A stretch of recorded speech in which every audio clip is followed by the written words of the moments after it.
Hi, everyone. I'm Jane Applegath. Welcome to the Epic Vision Zone, where some of the world's most successful women and men share their multi-million dollar ideas, their high performance habits, visionary mindsets, and resources so you can hit the go button on your epic life.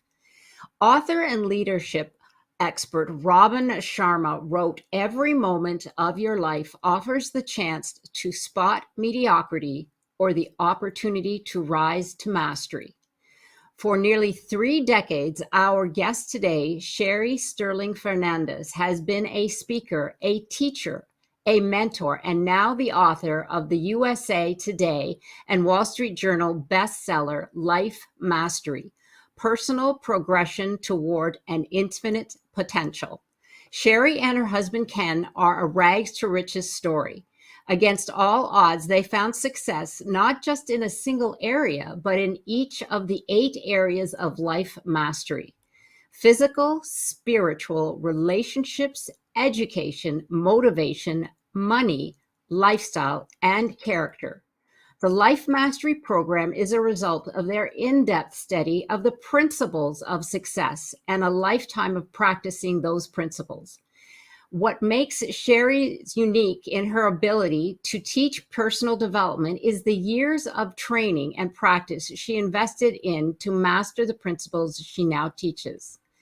In 2009, in the midst of the recession, Sherry opened a fitness boutique named Fit Mania, plus a personal development business called Fit Life.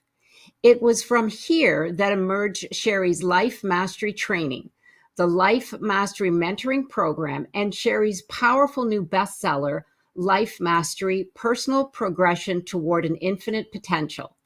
The focus of Sherry's work is helping others achieve full life mastery in the 8 key areas of their existence. Her motivation was observing people in personal transformation programs leave excited only to slip back into an old habitual way of being, not practicing and being accountable for the way of their change. A solution to that is what Life Mastery brings to the table. Sherry maintains that the formula for life mastery is contentment plus progress equals happiness, striving continually towards an infinite potential. And she has the method to keep you in that sustained progress of achieving, becoming, and celebrating. Welcome, Sherry. Thank you so much for joining us here today. Thank you. Thank you for having me on your show, too. I've been looking forward to this. Wonderful. Well, likewise, I am so excited to share your story with our audience. And I have to say, I love the title of your book, Life Mastery: Personal Progression Toward an Infinite Potential. That just makes me want to pick it up and read it. So I know you have an incredible backstory and journey, and give us a little insight into that and how that was woven into the inspiration for your book. Yeah, it really goes back to being, a little girl. My mom had 4 girls and then left my dad. And so I'm the oldest and I'm only 7.5, right? So we moved to this little town in the early 60s and divorce wasn't done and my mother wasn't equipped to take care of us. So, she did, but she didn't, I just was left to wander and kind of a little ragamuffin wandering around this little town. And I'd walk and go different places and just check everything out, the movies and go to the parks and just whatever I wanted to. But in all that walking and go to the movies, maybe that had an influence. But somewhere I remember distinctly as I'm walking along thinking, I'm somebody special. There's really great things out there for me. Like, I just know that there's something, I'm unique, I'm special. And I didn't know what great things would be. I didn't even have any kind of a vision. I thought I'm somehow special to God, whatever God was. I didn't even know that, I just was, but that never left me, even though I partied. My parents eventually divorced the people they married and married each other. So I had a few years of stability. But as soon as I graduated, I just went nuts, partied, 70s and all of that. But it still kind of stayed with me. And so when it was time to settle down, it really came back full force. And Ken and I we got married. I had a child a couple years before I got married. And then Ken and I got married, and it was our love for her that made us maybe really kind of give up that hippie party lifestyle. but it really came back full force, and I wanted everything. I wanted the best marriage possible. And while I was at it, I wanted a rocking body and still have babies. I had 6 eventually, and I did. Um, Money, I didn't want a ceiling on my fine. We were so broke. So it was so desperate all the time, wondering how we were going to make it through. And I didn't want to live like that forever. I wanted no ceiling on my finances. I just knew that I was special and I could make it happen. Now, at that point, I was mature enough to know that I'm not uniquely special. Everybody's special. But I still felt like I deserved that and that I could do it if I just could find the secret. And so I went to town reading the great masters and the books and the motivational things. And whenever we could scrape money together, go to a seminar, and we bought audio programs. And Ken and I together, I didn't realize how we were married, that he had a lot of the same feelings. He thought he could make his mark in the world too. So together we started developing the habits that eventually became Life Mastery. And we did find success in all those 8 areas that you mentioned. Real mastery, not that we've arrived, but we do, both of us have mastery in all those areas, physically and with relationships and our finances, all those things. So that was kind of how that happened. And I don't know, it was a great journey. One of my friends one day, I said, I don't think I've ever had any adversity. She said, what? You've had all this adversity in life. And I said, I just never thought that way. I just thought opportunity always. And right. Opportunity to learn. Yes. And I never felt like a victim. When you're a little girl in that situation, things are going to happen to you. You just about can't avoid it. And my mom married the proverbial bad stepfather. And so things happened, but I never felt victimized. I always somehow felt like I had the control. And I think that was critical to being able to do what we did. Feeling special. That's an incredible insight to have, especially at a young age. But also, when you and Ken were on your journey to self-mastery and learning, that was groundbreaking back then. I mean, Tony Robbins was around then, I recall, because I had his tapes, his cassette tapes.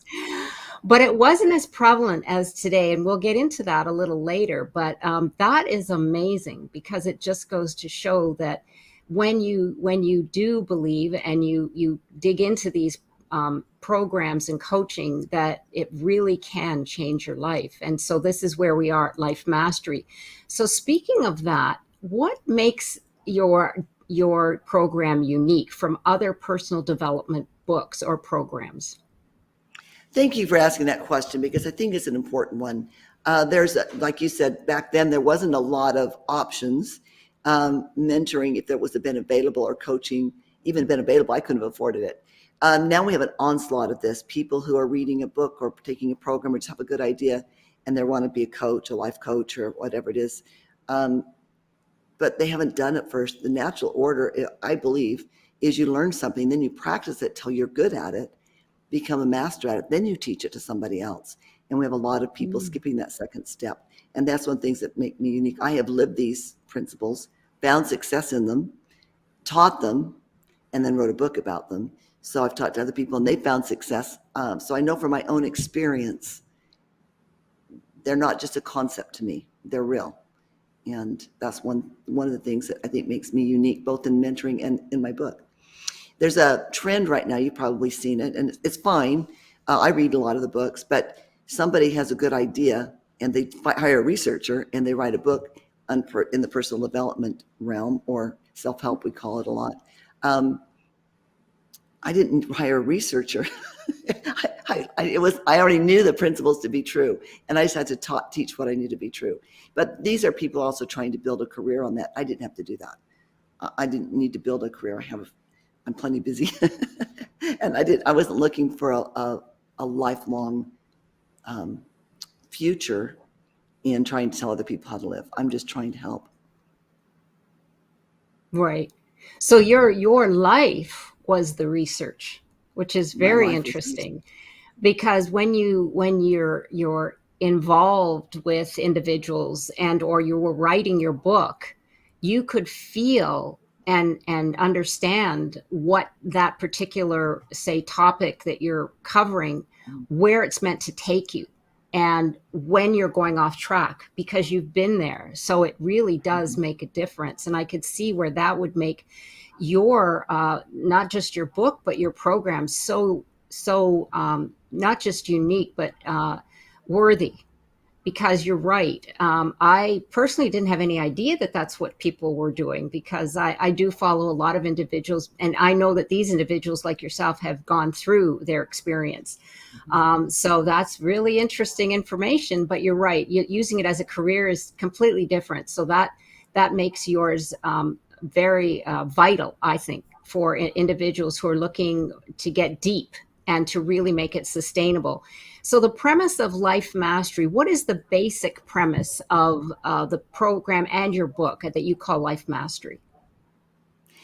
The basic premise is that it's really easy to explain what makes people unhappy.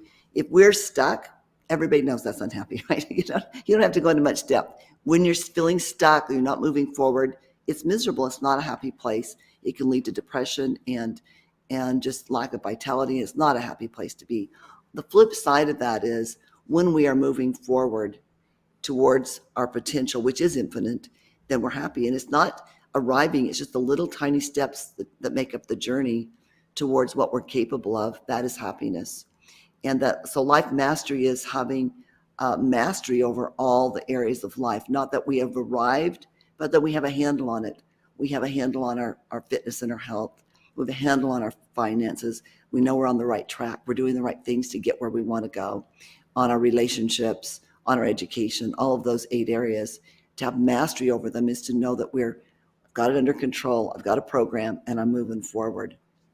But Right. happiness, and that, everybody wants to be happy, and hardly anybody will be able to tell you what does make people happy. When I speak in audiences, and I write about this in the book, I often talk on this topic, and I'll talk about how the great philosophers and the different people that, the purpose of humanity is to be happy. We all want to be happy. We want that for our children, right? Because it's the greatest thing. But then I ask, and everyone agrees. I mean, nobody's like, I don't agree with that. They all pretty much agree with that. But then I ask, well, what makes people happy? And it's so interesting that even in the most educated audiences, people they kind of stumble around in it, like service, like a question, love, and when I explain it, it seems obvious, but when you ask people, they're not always so sure. But moving forward, being all that we can be in all those areas as a whole person, that's what makes us happy, because I like to think about the superheroes who have a destiny, right? We all have a destiny. And when we move towards that destiny, we're happy. And when we're falling short of that destiny, we're not. And it's about that simple. Yes. It's simple but not easy. And Yes, I simple, hear what not you easy. right, because you're absolutely right when people say what makes you happy.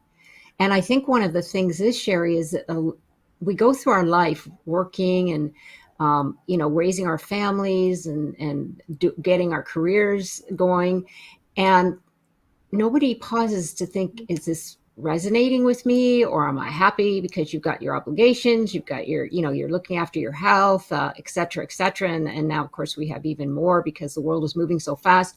But as you and I had that really quick conversation, growing, if we're always growing towards something, and that's, I think, like you said, the premise is making us happy in those areas. So that actually segues beautifully into the next question, because you have key 8 areas of life mastery. Tell us about get a little bit more into those, because I find that fascinating, and I think you're so right on. Well, the first one, I start with physical, because I learned when I had my fitness business, I learned it was very clear that people needed to get this under control before they felt like they had the power to move forward. It's measurable. This body's instrument through which we love and grow and learn and develop. So keeping our instrument in shape and feeling some control over our physical self seems to be fairly fundamental in personal development. Not that for everybody, some people already have that down and have other areas to work on, but for most people, they need to feel like they've got control of the physical, mastery over the physical. And then spiritual. I should tell him sometimes, Ryan Holiday wrote a great book called Stillness is the Key. And he said, if our bodies went numb all of a sudden, we would rush to the doctor and try to find out what was wrong. But most of it, many of us, he didn't say most, many of us are walking around spiritually numb and we're not even concerned.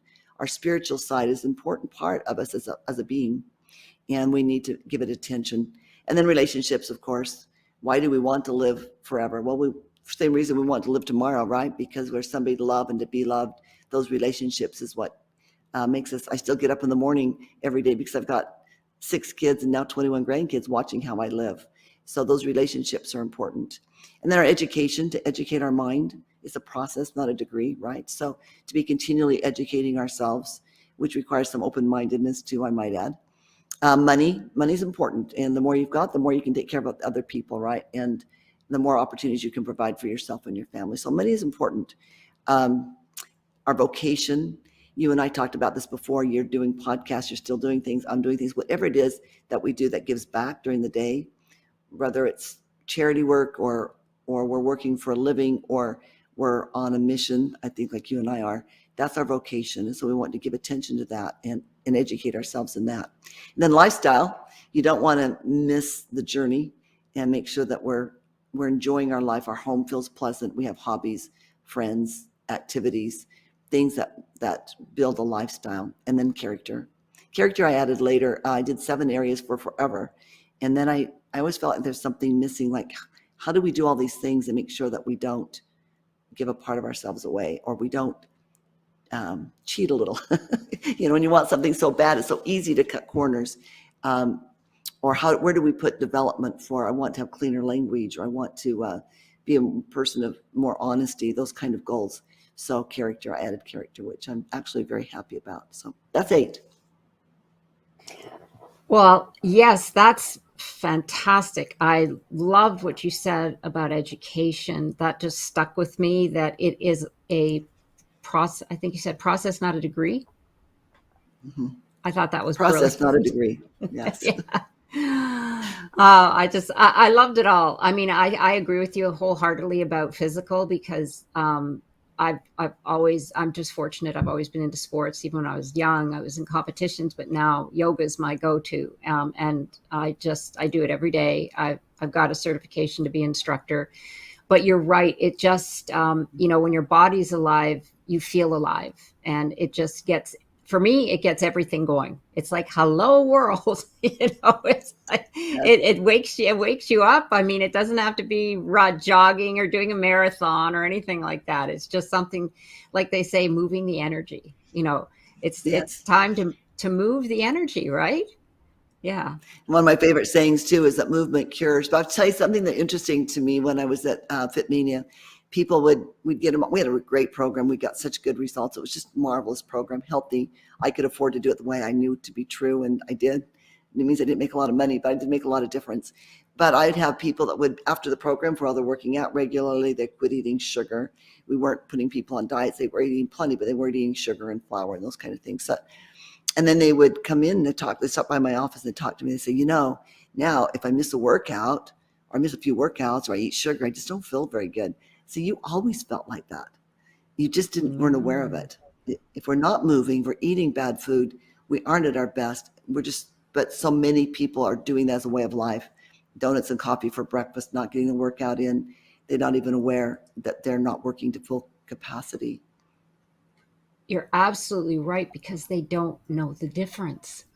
They haven't felt the other side. So you have to, oh my gosh, that is such a light bulb. I mean, it seems so simple, but for you and I, because we eat healthy and we exercise and we take care of our bodies. But for people who don't, they don't know the difference. Oh my gosh, that is and it's important to note that is, it isn't because they got away from it. I just want to reiterate that. It's because you always have that same reaction, the physical reaction in your body to sugar is always going to be the same. It's always going to create the same mental and physical reaction.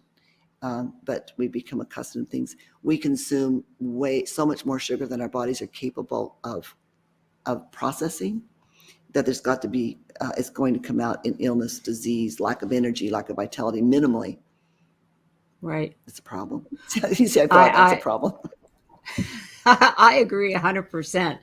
Well, that could be a whole podcast on its own, which I believe it. It's a soapbox for me. Exactly. Yeah, I'm with you. I'm with you, Sherry. So tell our audience a little bit about your life mentoring program. You have I think it's a life mastery mentoring program, is what you call it. Yes. Yes. So I developed this program actually just before just before the big trend of life coaching. And the reason we call it mentoring is because mentoring, we thought that's really what's different about the program. No one does any mentoring in my program for other people unless they live these principles and have practiced for a long time. And now they start to teach it. I feel very strongly that a mentor is somebody that has been there and then puts their arm around somebody else who wants to go where you've been or learn what you know. And so that's kind of the idea behind, not that we don't charge, we do, but the idea is that here's somebody who's already lived it and can teach you something and show you the way, like a mentor. So I have the workbook. It's actually a program. It's not just we get together and chit chat. We actually have a program, not that we don't do plenty of conversation and trying to figure out where people are trying to go. And I have some vision exercises and things we do, but I have a workbook. We teach some real skills because like being a parent, a good mentor is helping our clients get by without us, right? Learn the skills that they need to be accountable to themselves so they're not always having to hire a coach forever. I mean, not that you shouldn't regularly, but you can't do it for forever, and it shouldn't. You should be able to be solo a little bit. So we teach some skills. We teach. We start with a big dreams list. We teach. We help them develop a mission statement if they don't have one for themselves. A governing value of personal constitution. Then we teach how to do tracking for goals. We teach how to make effective affirmations, which there's a lot of talk about affirmations, but they're not the typical social media chit chat about affirmations is not really very helpful. So we teach how to make affirmations really life changing. And then I teach I've got one other little tool that I teach that's a little difficult to explain, but in our time, but that helps people kind of be excited and see where they've been and where they're going. So how long do you have different lengths of programs, or do you have one that people enroll in? It's so interesting. It's the same program all the time, but some people will 3 months. Well, 3 months is a minimum because if you won't do it for 3 months, I can't make enough impact to make it worth anybody's time. So 3 months is a minimum for many people. 3 months and they're good to go. They'll maybe come back in a year and say, "Oh, I'd like to do it." Just kind of do a brush up, and kind of go through it again. So maybe they'll get another month later on. But for a lot of people, 3 months will be great. Then other people will stay. The accountability, the talking through, usually they're younger people who are still trying to find their way, and they may stay as long. I think the longest anybody's been with me has been about 15 months, and he'll be back. He's going to be back in a few months, I think. So, yeah, it just depends on what people really want. And then also, if you've got really big dreams, you sort of need somebody to believe in you. And well, you don't sort of, you really do. You need somebody to believe in you and help give you a little direction along the way. So it's often the people with the biggest dreams that stay the longest. Wow, that's interesting because they want to see it come to fruition. But you're right, we all Mhm. need our cheerleaders. You know, Yeah. dreaming big, it's great when you have your own dreams, but when you get mentors behind you that can guide you, that's what helps you soar. You know, because Yes. none of us have all the answers. It doesn't matter who we are. You know, we're all learning, continue, or at least hopefully we're all continuing to learn, and that's what your program, like you said, life mastery, and it's continuing on. So, where did you learn life mastery principles? I know that you said a little bit about your life experiences, and that's what makes your program so unique is that you have experienced these. Is that the core of where you picked up these principles and decided to put them in your book and also in your program? That's the second thing that makes Life Master unique is that when I would listen to the masters, and these were people who had already been successful and then they were teaching, right? Like Jim Rohn and Earl Nightingale and Zig Ziglar and even Napoleon Hill and his Think and Grow Rich. These are people that I learned so much from, but I've heard a lot of people speak, Brian Tracy and Zig Ziglar, and a lot of these people I've also heard live and know their philosophies really well, but often I would be highly motivated, but I would be like, I don't know where to start. But would they just want somebody somewhere give me a starting point? And that's what I felt lacked. And so I had to find those myself. And so one of the things that makes it unique is I do teach where to start, because really it's the systems that you employ that are more valuable than actually even the goal setting. If you don't have a good system, you're not going to make those goals happen. So that's one of the things that is unique about the Life Mastery Program is we're going to show you, here's your goals, and that's all good. We're going to show you now some systems that you're going to implement them. Like fitness, for example, is the easy one. That's why I like to go to fitness a lot, because it's so easy to explain. But if I say, okay, I want to be just ultimately rip and fit, lean, strong. I have this vision. I can't even put it into words. It's big, right? I just know that's what I want to be: healthy, ultimately healthy, strong, fit, lean. I have some other lesser goals, like I want to do fit. I'm working on bringing my push-ups back up. I want to do maybe 50 push-ups without stopping. But ultimately, I want this thing. All right, well, if I put it on my tracking sheet and I work out, I get the habit of working out 5 days a week. If I just do that and I eat like this, it's just going to happen. I just have to work the program. I don't need a 12-week program. I don't need any future. I can do some short goals along the way for fun.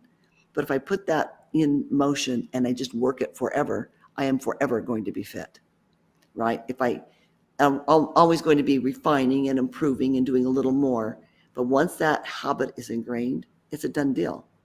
If I read every day in my field for 20 minutes and I put that as a habit and I just do it, no more discussions, it's just done. It's a daily habit. 20 minutes I read in my field, or whatever time you want, maybe an hour. If I do that, I'm going to be an expert in my field. There's no question. If I meditate every day, I'm going to have the benefits of lifelong meditation. It's just going to happen, right? A quiet mind. So the habits are critically important, but you have to have a system to track them. People ask me a lot about New Year's resolutions. Well, the problem with New Year's resolutions isn't the resolutions or the lack of commitment. People think, oh, I'm a failure. They weren't a failure. Nobody taught them a good system. If they had a good system of tracking, they'd have their little tracking list every day. And as they mark, they say, oh, I was going to work out every day and I missed today. Maybe I can still get it in, or tomorrow I will not miss. But we have these good intentions and then we forget, I was going to work out every day. I got my gym membership. I got my outfit. I worked out for 2 or 3 weeks and the kids got sick. And then I just forgot, right? But if you've got a good system of tracking, you develop the habits and then they're yours and you get the end result. You get a lifetime of being lean and fit and strong. You get a lifetime of being educated. You get a habit of taking care of your money, saving, investing. This is my lifetime habit. I don't just do it for a year or two and then quit. This is forever a lifetime habit that I'm going to reap the benefits of a nice nest egg when I retire, right? So your system is good. Everything else will take care of itself. I no longer have to have this goal to be fit, because it's just going to happen. Right, right. Well, that was actually a beautiful explanation, because, in fact, I did have goals versus systems, and you've just explained it beautifully, because you said that goals mostly fail. But like you said, and it's the systems that are much more valuable than the goal.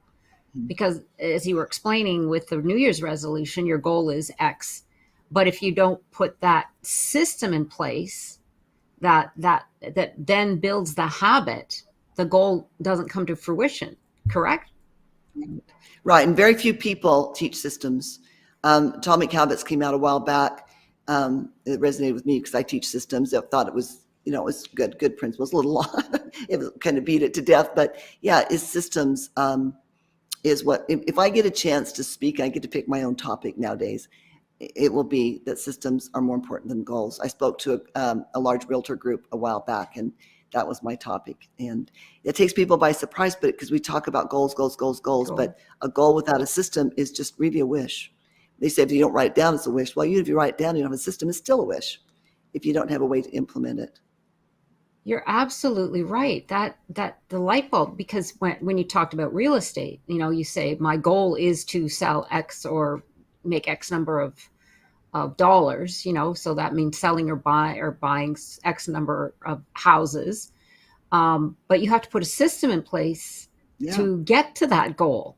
So yeah, right. So you might put on your tracking sheet, I make 10 sales calls a day. I don't do real estate, so I don't know what that really looks like, but I'm going to do X number of sales calls. I'm going to spend X number of hours doing whatever the thing is that gets me leads. I'm going to make so many contacts and ask for these. Whatever it is that makes it go, you're going to put those on your tracking sheet. And then every day you're going to go through your tracking sheet. You're going to go, I don't get an X yet because I've not made my 10 sales calls. Or I'm not going to get an X yet because I've not found somebody to show a piece of property to, whatever the goals are. Something that if you do, it does have to be something that you have control over, like making 10 sales calls. You can control that. Getting a chance to show a house, well, I don't know for sure how much control you have over that. That's not it's not out of my wheelhouse, so I don't know that one. But you do have to make sure it's something you have control over when you put it on the sheet. Yeah. Makes By the way, complete sense. The tracking sheets, I developed those in my 20s, and that I was very, very, very undisciplined, extremely undisciplined, like terrible. And my hallmark of my personality now is probably that my self-discipline. People who know me now is shocked to know that I ever was a person without self-discipline. So I made my own little, what I call now a tracking sheet, a little chart, hung it up. I'm 24 years old or something with 2 little girls, no money, just it's all I had to work with. Little card, I stuck it on the cabinet in my kitchen so anybody that came in my house could see it. I thought that might help me keep me motivated. And I developed habits, 3 habits I started with, and I still have those 3 habits to this day. But now I have a lot more that develop. But anyway, the tracking sheets, because I so believe in how they can change your life, and I've seen it in my clients, not just in my life, but all my clients use them. And I've made them, every business I've had since I've been doing personal development, any website I've had, I've always made those available for free.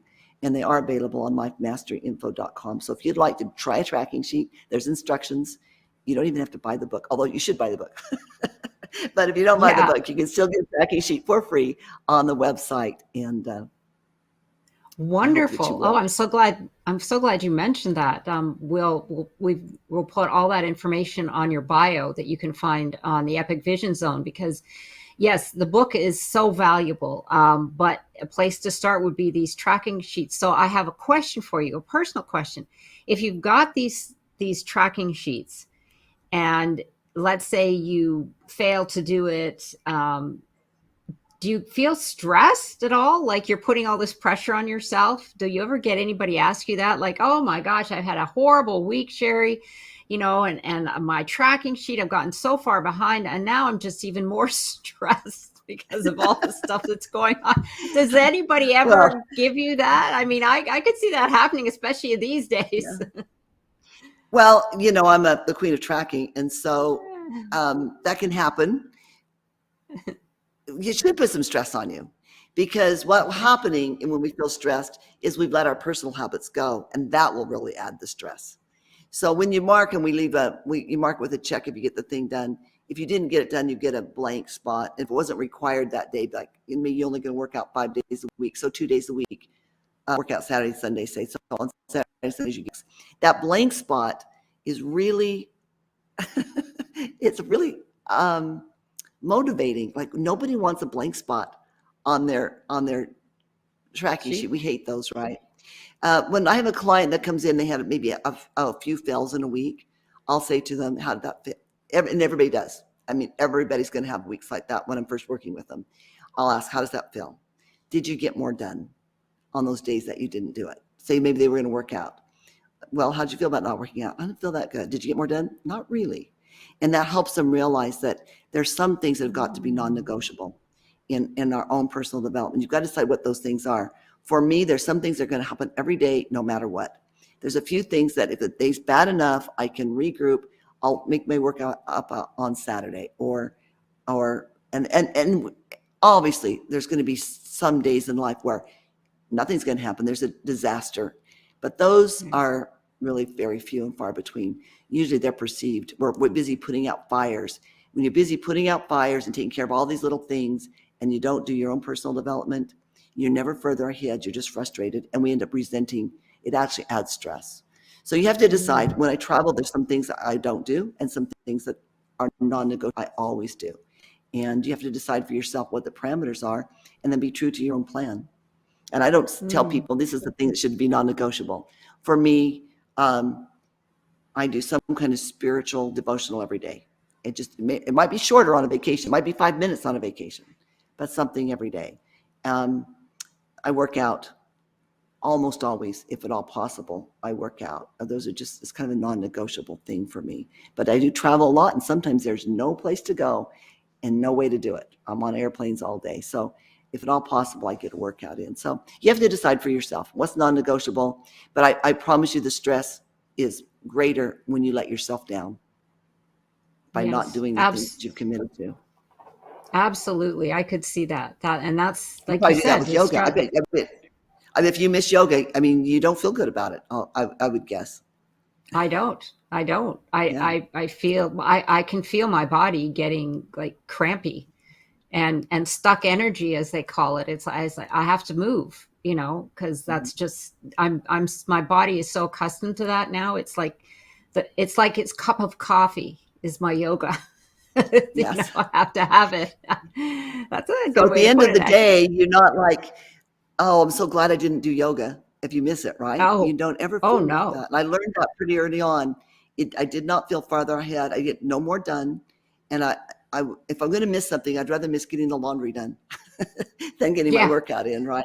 Because I can do the laundry tomorrow, but I can't get today's workout done tomorrow. I you're can't get right. today's prayer prayed tomorrow.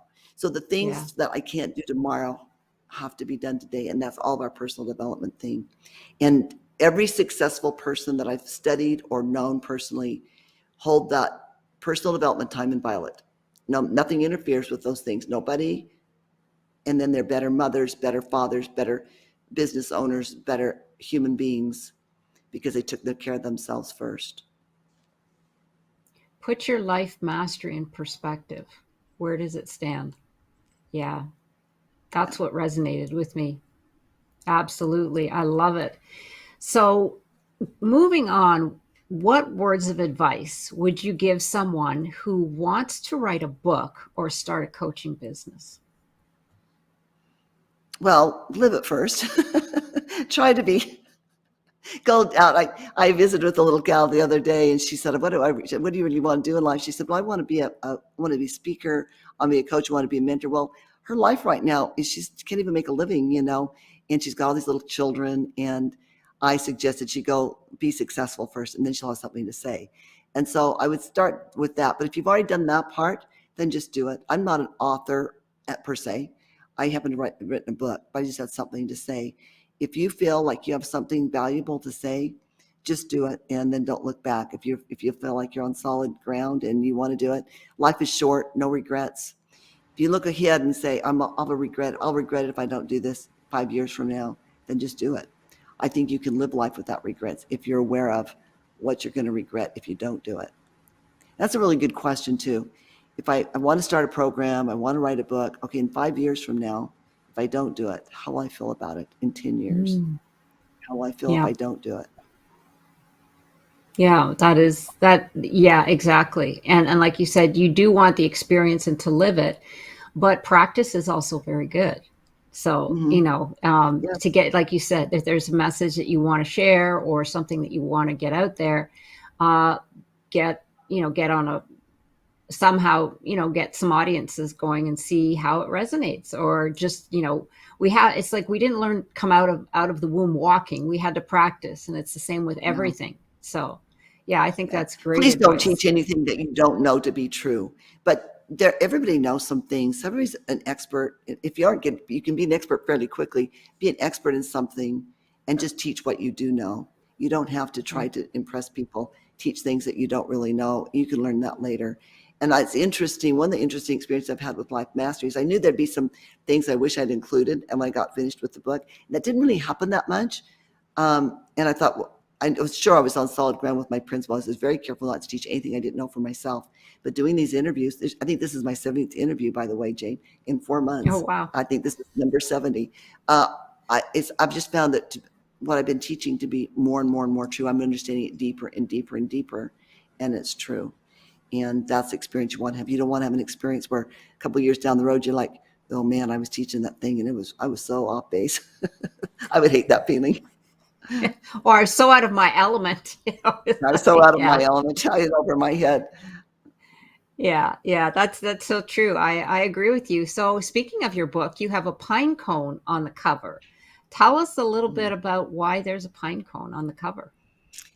It's actually supposed to be a redwood cone, although I totally knew it was going to look like a pine cone because we wanted to stick with the gold color. But the red, I tell the story in the book, but redwood cones, I'd seen a giant first growth ponderosa pine, and the cones were huge. So I went on a journey to find out how big the redwood cone, coniferous cone for a redwood would be. And they're tiny. They're just a little, like about an inch tall. Listen, hardly even worth noticing on the ground. You can hardly even see them. And yet inside there is a seed that can grow a redwood. And if you've seen redwoods, you know that they are amazingly huge. I mean, they're bigger than my husband tells us that tells me they're 3 times the size of the largest building in Boise, Idaho, where we live. We live downtown. And anyway, so that's, I think, like human beings, we have that kind of potential. We have such marvelous, unique potential to be like the redwood cones of the redwood trees. But too many of us are like the cones, and we just lay in the ground and kind of molder and turn to dust. So anyway, that's the idea of the pine cone, is that we have the potential like a redwood. And if you've never stood, you probably have seen those. Being in Arizona, you're close enough to redwoods, like maybe that you've seen a few, but they're amazing trees. And people, I think that people are so amazing. It just amazes me, the potential of human beings, what I see people do. So for me, Yeah, it's a good I analogy. it's actually a beautiful metaphor. I could see Yeah. that from a small seed grows a large tree. And that's you're right. If we tap into our potential, there's nothing we can't do. I mean, seriously, even heal our own Yeah. bodies. I'm not sure, Oh but no, I yeah, actually believe that too. Yeah, yeah, absolutely, yeah. absolutely. Yeah, it's just we don't understand our full potential, and knowing that then maybe that will trigger us to learn more about it and experience how we can get to that point. But yes, you're absolutely right, and I love that metaphor. I think that's beautiful. What is your favorite chapter in the book? My favorite chapter is probably the spirituality one. Either that or character. If those two were my favorite. Not so much the topic. I think I love all 8 topics. Well, not money so much. I don't like to manage money, but I do love all of the topics really a lot. But when I wrote it, it just came out so well. I was really pleased with the way the spirituality chapter came out. And then I was really pleased about adding character. And I felt like that one was pretty good. So those two, I think, were my favorites. So you really connect with those. I could feel that. Yeah. Absolutely. And like Yeah. you said, your prayer, that's non-negotiable every day. And sometimes it might not be very long, it might just be 5 minutes, but that's something that's deep in your heart, and you really that's and you could feel that with, like you said, your favorite chapter is spirituality. Yeah, Yes. that's And I don't faith necessarily, is. just want to be clear about that, is I think everybody's different where they are spiritually. And I don't recommend that people pray. You start with something. Interesting though, I don't think I've ever had a client that didn't pray or didn't want to pray. Isn't that interesting? I would, no matter what their religious background, I just find that really interesting. But I don't recommend it necessarily. I just offer it as one option to start. You might start with walking in nature. You might start with going to church. It's just different for everybody. Needs to start spiritually where they are. And so I just want to be clear. I don't recommend anything. I just try to give people, in any of the chapters, I just give people things to think about, I hope. And then you pick your own goals. People say, what do you get your clients to work on? I don't get them to work on anything. I ask them what they want, and then we work on that. But you've got to have somebody to give you some ideas to get you started. And I do that with my clients. So I wanted to do that in the book. Yeah, And I just thought the absolutely. spirituality one came out beautifully. So it's mostly the quotes I Wonderful. used. I think that's why it's so good. Not me. Yeah. Well, you said that most of your clients do pray, or all of them do, but I love Rumi. He says that who you seek is seeking you. Yes. So therein And that might be lies who I draw. Yeah, it might exactly, be who I draw. Not that I think they know that necessarily going in, but it's probably, or who we're guided to. Yeah, that could be that. exactly. I completely believe in that. That it's who you. I mean, he put it so eloquently, but that's exactly what it is. So, what is your proudest accomplishment so far? Because there may be more. My big my grand I've got 6 kids, and they're every one of them stellar. So obviously, as a mother, I'm super extremely proud of them. They're just wonderfully, and that's how I learned about the potential of human beings, was raising those 6 kids. Other than that, I think my business at Fitmania, we really made a dent in the universe. I feel like we did. That's Steve Jobs' phrase, but we did make a dent in the universe, and we changed lives for forever, and changed lifestyles for forever, and did it in the right way without selling out and teaching things that weren't true and selling supplements and stuff. I'm really proud of the work we did there. And so those would be my two. I Wonderful, love my wonderful. clients too, the work I do. But that was a big, that was so many people that we touched there. Yeah, yeah. That sound like a great place to go. And what would you still like to accomplish? Well, I believe in big, hairy, audacious goals. And Life Mastery, of course, was on the Wall Street Journal bestsellers list and USA Today. I would like to have it be on the New York Times bestsellers list, of course. That's on my goals, and I think I could make it. I know it'll take a little time, but it's doing well. So I'd like to do that. And then I've got through July. I'm going to really devote all my energy to this, and then I would like to. I grew up on a horse, but my husband's not a horse person. I would like to get a second piece of property with a couple of horses, and where my grandchildren could ride, and I could teach them how to ride before I get too much older. So that's one of my Wonderful. goals. And of course, I'm going to try to get 50 push-ups in without stopping. I'm working on that one. I could do that a few years ago, and I've got to let it go. I've got some little things like that, but those are my two big goals. Is that all? Yeah, right. 50 push-ups. I think that's great.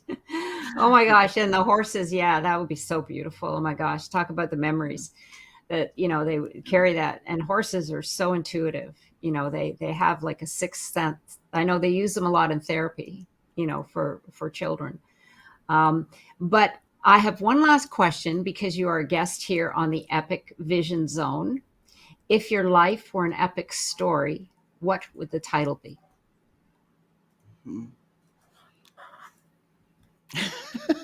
I'm so terrible about that, those kind of things. It would have to be something about ultimate happiness, or being blessed. I just feel like my life. I told Ken, I borrowed a phrase from John Acuff about my life is dope. He didn't know what I was talking about. I said, well, that's because you weren't raising kids in the 80s, you were at work. But my life is dope, and maybe that'd be the title of my book. My life is dope. And I'll borrow that from the kids of the 90s, but maybe that would I be love it. it. My life is I dope. love it. I would be very curious to read that book. I have to tell you. Especially because I'm a 66-year-old woman saying my life is dope. But it makes me laugh every time I say it. My husband's not at all amused. He doesn't even think it's at all funny, but I think it's funny. Oh, I think it's fantastic. Are you kidding? You put your picture on there and I'm going, okay, I want to know what she's got. It makes her life dope. I think that's great. Oh Yeah, my it gosh, are really you is. I'm kidding? really blessed. You would get so Yeah. many women pick that book up like you have no idea. Okay, you got to write it now, Sherry. You got to write it. Maybe I will. I'm I said I'm going to write one book and only going to write one, and that's it. But maybe I'll have to write a second one. Oh, that would be so Right. fun. I mean, Now it doesn't maybe matter. It I'm could, inspired. yeah, just make it fun. Why is it Yeah. dope? Well, just because, this is why I do 50 push-ups. How about you? That's the end of the book. Right. Yeah. One of my hosts said, um, he said, I saw some, he said, I stalked you. And he said, you still rock a bikini. I said, I do. That's another reason my life is dope. Wow, see, there you go. You've got Yeah. material for See? your book already. You don't have to do much research, Sherry. It's all there. I love it. I'm so glad I asked the question. Yeah, me Okay. too Well, now. Now maybe I will now write you got to another put book. it up. Yeah, maybe you got to put up on your board now, next book, My Life is Dope. Yes. Okay. Well, listen, I have learned so much, and I thank you so much again, Sherry, for joining us here. And be sure to check out Sherry's best-selling book, Life Mastery. It is something that you will want to learn from, but also to pick up and read, because there are so many interesting points in there that I hadn't thought of myself. And even if you just skim through a chapter, I mean, it's really, like she said, she's got those 8 points, and each one has got more than one gem in them. So I would recommend the book to everybody. And you can follow, we'll have all of Sherry's social media on our website. So be sure to go there and download her page that she mentioned in the interview with the tracking. That would be fabulous. And you can go to my page, my Instagram page, and follow me at Jane Applegath. And be sure to check out how you can become an epic entrepreneur by going to janeapplegath.com. This is the Epic Vision Zone, transforming your dreams into epic success.